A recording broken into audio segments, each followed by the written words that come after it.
الحمد لله وكفى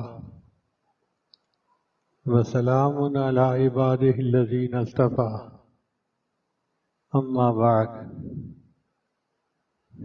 أعوذ بالله من الشيطان الرجيم بسم الله الرحمن الرحيم الله لا إله إلا هو الحي القيوم سبحان ربك رب العزة عما يصفون وسلام على المرسلين والحمد لله رب العالمين اللهم صل على سيدنا محمد وعلى آل سيدنا محمد وبارك وسلم۔ حدیث مبارکہ میں آتا ہے کہ تین مختلف صحابہ کو ایک طرح کا واقعہ پیش آیا۔ پہلا واقعہ حضرت ابو ہریرہ رضی اللہ عنہ کو تھا، میں نے دیکھا ایک بندہ آیا اور اس نے آگے اس میں سے مٹھیاں بھرنی شروع کر دی، اٹھانا شروع کر دیا۔ میں نے اسے پکڑ لیا۔ اس نے کہا کہ میں عیالدار ہوں، بڑا محتاج ہوں، بڑا ضرورت مند ہوں، پلیز مجھے چھوڑ دیں، منت سماجت کی۔ ابو ہریرہ فرماتے ہیں فرحم، تو مجھے اس پہ رحم آ گیا، میں نے اس کو چھوڑ دیا۔ صبح نبی علیہ السلام کی خدمت میں حاضری ہوئی تو اللہ کے محبوب صلی اللہ علیہ وسلم نے پوچھا کہ بتاؤ تمہارے قیدی کا کیا حال ہے؟ اے اللہ کے حبیب صلی اللہ علیہ وسلم، میں نے اسے پکڑ تو لیا تھا، بڑی منت سماجت اس نے کی، میں غریب ہوں، محتاج ہوں، ضرورت مند ہوں، تو میں نے اسے چھوڑ دیا۔ نبی صاحب نے فرمایا وہ پھر آئے گا۔ ابو ہریرہ نے فرماتے ہیں کہ مجھے یقین ہو گیا کہ آج رات اس نے پھر آنا ہے، پھر میں پہرے پہ بیٹھ گیا۔ پھر رات کے ایک وقت میں پھر وہی آیا، میں نے اسے پکڑ لیا۔ پھر اس نے منت سماجت شروع کر دی، میرا عیال ہے اور میں بڑا محتاج ہوں، آپ مجھے چھوڑ دیں۔ ابو ہریرہ فرماتے ہیں کہ مجھے رحم آیا، میں نے چھوڑ دیا۔ پھر دن میں نبی علیہ السلام نے پوچھا بتاؤ بھائی تمہارے قیدی کا کیا حل؟ اے اللہ کے حبیب صلی اللہ علیہ وسلم، اس نے کہا میں محتاج ہوں، عیالدار ہوں، ضرورت مند ہوں، مجھے چھوڑ دے، مجھے رحم آیا، چھوڑ دیا۔ فرمایا وہ پھر آئے گا۔ تو ابو ہریرہ فرماتے ہیں کہ میں نے پھر تیسری رات پہرا دیا، پھر آیا، پھر میں نے اسے پکڑ لیا۔ میں نے کہا آج تو میں تمہیں نبی علیہ السلام کے پاس لے جا کے ہی چھوڑوں گا، نہیں چھوڑنا۔ اس نے کہا بات سنو، میں آپ کو ایک عمل بتاتا ہوں، وہ کر لیا کرنا، تمہیں بڑا نفع ہوگا۔ اب صحابہ کرام تو ایسے اعمال کے متلاشی تھے۔ وہ فرماتے ہیں کہ میں نے اس سے پوچھا کون سا عمل؟ کہنے لگا کہ آیت الکرسی اگر رات کو پڑھ لو گے تو 2 محافظ فرشتے تمہارے اوپر متعین ہو جائیں گے اور شیطان تم سے دور بھاگ جائے گا۔ اب جب دن ہوا تو نبی علیہ السلام نے پھر پوچھا بتاؤ تمہارے قیدی کا کیا حال ہے؟ اے اللہ کے حبیب صلی اللہ علیہ وسلم، اس نے مجھے کہا میں تمہیں عمل بتاتا ہوں۔ تو نبی علیہ السلام نے فرمایا کون سا عمل؟ اس نے یہ کہا تھا کہ آیت الکرسی رات کو سوتے ہوئے پڑھ لیا کرو، 2 فرشتے متعین ہو جائیں گے تمہاری حفاظت کے لیے اور شیطان تم سے دور بھاگ جائے گا۔ نبی صاحب نے فرمایا قد صدق وہو کذوب، بات تو سچی کر گیا ہے جھوٹا۔ پھر نبی علیہ السلام نے پوچھا ابو ہریرہ تمہیں پتہ ہے کون تھا؟ الگ سے مجھے تو نہیں پتا۔ فرمایا ذاک شیطان، یہ شیطان تھا۔ تو بدبخت شیطان نے اپنا علاج خود بتایا کہ جو بندہ آیت الکرسی پڑھ لیتا ہے میں اس سے دفع دور ہو جاتا ہوں۔ ابو ایوب انصاری اللہ عنہ نے اپنے گھر میں ایک طاق میں کھجوریں رکھی ہوئی تھی۔ وہ فرماتے ہیں کہ میں محسوس کرنے لگا کہ کھجوریں کم ہو جاتی ہیں، تو میں نے ذرا نگرانی کی،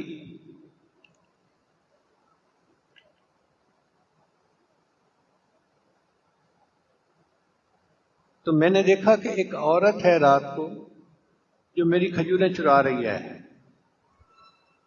میں نے اسے کہا کہ تم کون ہو؟ کہنے لگی میں جن عورت ہوں۔ میں نے کہا کہ میں تو تمہیں نبی الاسلام کے سامنے پیش کروں گا۔ اس نے کہا کہ آپ مجھے چھوڑ دیں، میں نہیں آؤں گی۔ تو ابو الدرداء لانو نے اس کو چھوڑ دیا، نہ ابو ایوب انصاری لانو نے اس کو چھوڑ دیا۔ وہ دوسری رات پھر آئی، پھر یہی واقعہ پیش آیا۔ نبی اسلام نے فرمایا کہ وہ جھوٹی ہے، وہ پھر آئے گی، اور وہی ہوا کہ تیسری رات ابو جانا نے پھر اس کو چوری کرتے دیکھ لیا۔ اب تو ان کو بڑا غصہ، انہوں نے کہا کہ اب تو ہو ہی نہیں سکتا، میں تمہیں نبی علیہ السلام کے سامنے ضرور پیش کروں گا۔ اس نے کہا کہ میں تمہیں ایک عمل بتاتی ہوں، تمہیں فائدہ ہوگا۔ کون سا عمل؟ کہ رات کو سوتے ہوئے آیت الکرسی پڑھ لیا کرو، شیطان تمہارے نزدیک نہیں آئے گا۔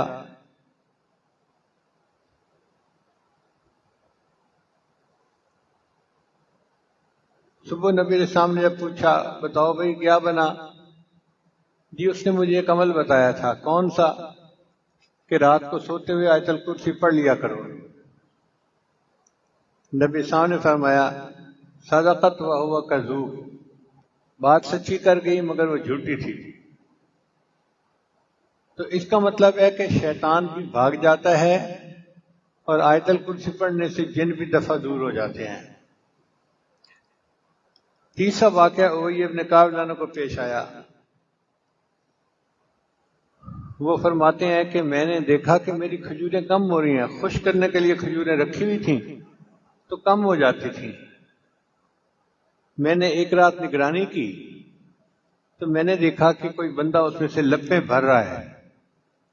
میں نے اسے پکڑ لیا، پھر میں نے اس سے پوچھا اجنیٌ ام انسیٌ، تو انسان ہے یا جن ہے؟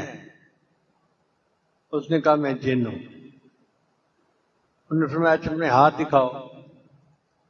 تو جیسے کتے کے ہاتھ ہوتے ہیں اس کے ہاتھ اس طرح تھے، اور اس پر بال بھی تھے، یعنی انسانوں کے تو بال اتنے نہیں ہوتے، اس کے ہاتھوں پہ بال زیادہ تھے۔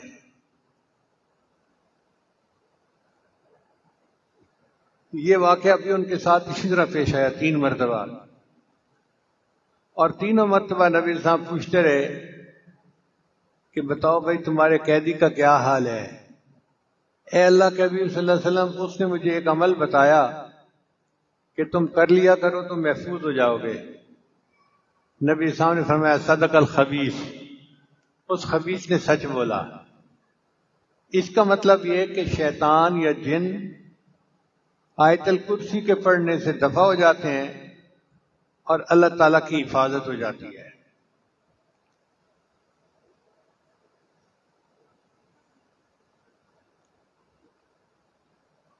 ایک حدیث مبارکہ میں آتا ہے، اور یہ روایت سیدنا حسن لانو سے ہے، وہ فرماتے ہیں کہ جو بندہ نماز کے بعد آیت الکرسی کی تلاوت کر لیتا ہے وہ اگلی نماز تک اللہ کی سپرداری میں آ جاتا ہے۔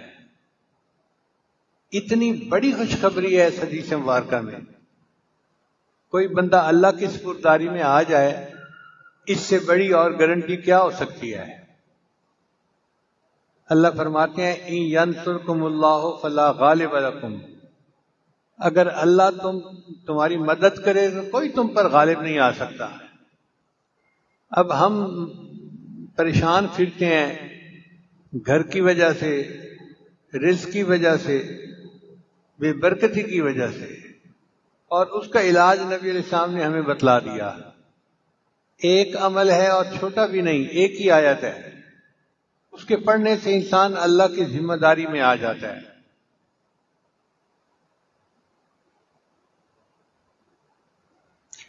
اور ایک حدیث مبارکہ میں ہے کہ ہر نماز کے بعد جو بندہ آیت الکرسی پڑھتا ہے اس کے اور جنت کے درمیان صرف موت کا فاصلہ ہوتا ہے۔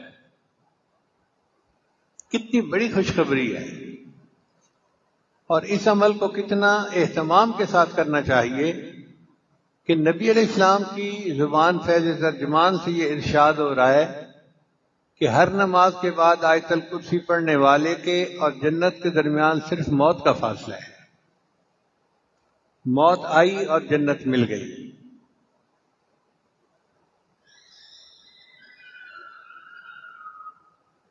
اور ایک حدیث مبارکہ میں آتا ہے کہ جو بندہ آیت الکرسی رات کو سوتے ہوئے پڑھ لیتا ہے اللہ تعالیٰ اس کی بھی حفاظت فرماتے ہیں، اس کے گھر والوں کی بھی حفاظت فرماتے ہیں، اور اس کے پڑوسیوں کی بھی حفاظت فرماتے ہیں۔ سبحان اللہ، کیا خوبصورت عمل ہے کہ بندے کی بھی حفاظت ہوتی ہے، اہل و عیال کی بھی، اور قریب کے گھر والوں کی بھی حفاظت ہو جاتی ہے اس کے اندر۔ اس لیے اس عمل کو بہت اہتمام سے کرنے کی ضرورت ہے۔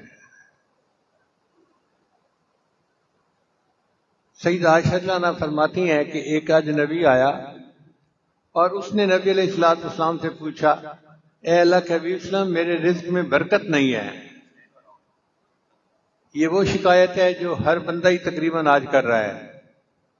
تو نبی علیہ السلام نے فرمایا کہ آیت الکرسی کہاں گئی؟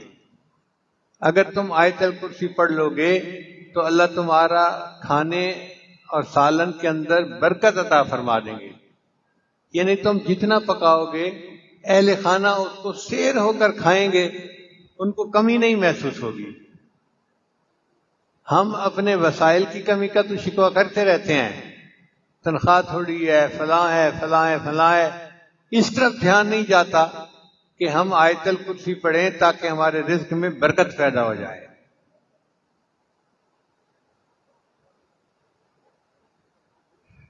حضرت عبداللہ ابن عباس عنہ فرماتے ہیں کہ نبی علیہ السلام نے فرمایا، آیت الکرسی پڑھنے والے کو اللہ شکر کرنے والا دل، صدیقین کے اعمال اور نبیوں جیسا اجر عطا فرماتے ہیں۔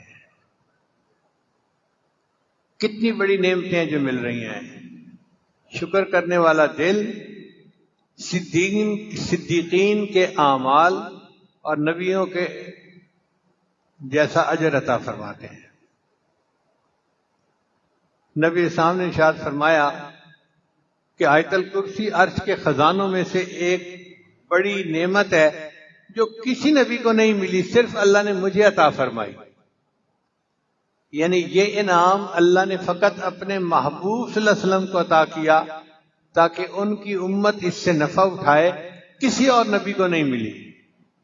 اب آپ بتائیے یہ کتنا بڑا عمل ہے جس کو کرنا ہمارے لیے ضروری ہے۔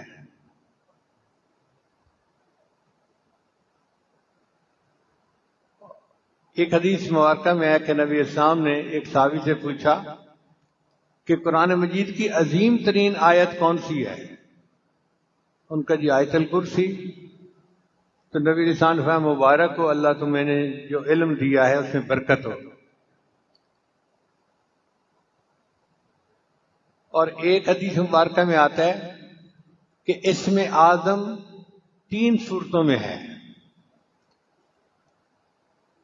ایک سورہ بقرہ، دوسرا سورہ آل عمران اور تیسرا سورہ طٰہٰ۔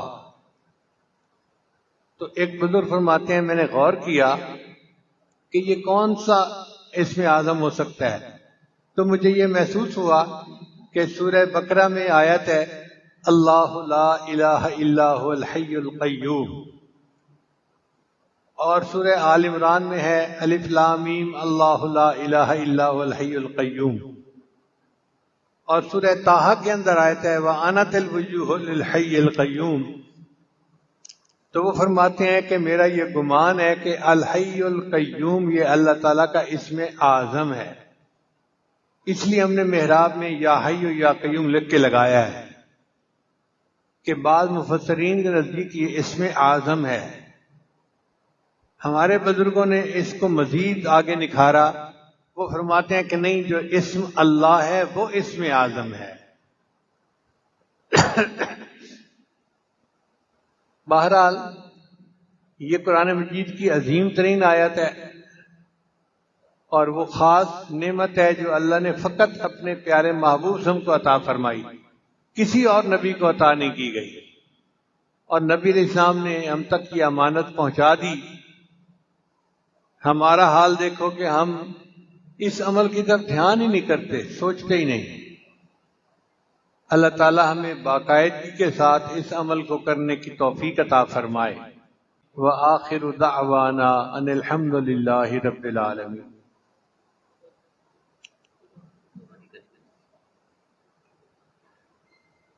دعا سے پہلے توبہ کے کلمات پڑھائے جاتے ہیں، سچے دل کے ساتھ پڑھ لیجئے. الحمد للہ وکفی وسلام علی عبادہ الذین اصطفی اما بعد. یہ کلمات پڑھتے جائیے. بسم اللہ الرحمن الرحیم. لا الہ الا اللہ محمد الرسول اللہ. آمنت باللہ وملائکتہ وکتبہ ورسلہ والیوم الآخر والقدر خیرہ وشرہ من اللہ تعالی والبعث بعد الموت. آمنت باللہ کما ہوا بأسمائہ وصفاتہ وقبلت جمیع احکامہ اقرارا باللسان وتصدیق بالقلب. اشہد ان لا الہ الا اللہ واشہد ان محمدا عبدہ ورسولہ. استغفر اللہ ربی من کل ذنب واتوب الیہ برحمتک یا ارحم الراحمین. ان کلمات کو پڑھنے سے ہم تو بتائے ہو چکے ہیں 5 اعمال ہیں، ان کو کریں گے تو اللہ تعالیٰ دل کو منور کریں گے. پہلا عمل ہے 100 مرتبہ استغفار پڑھنا صبح شام. دوسرا عمل ہے 100 مرتبہ درود شریف پڑھنا.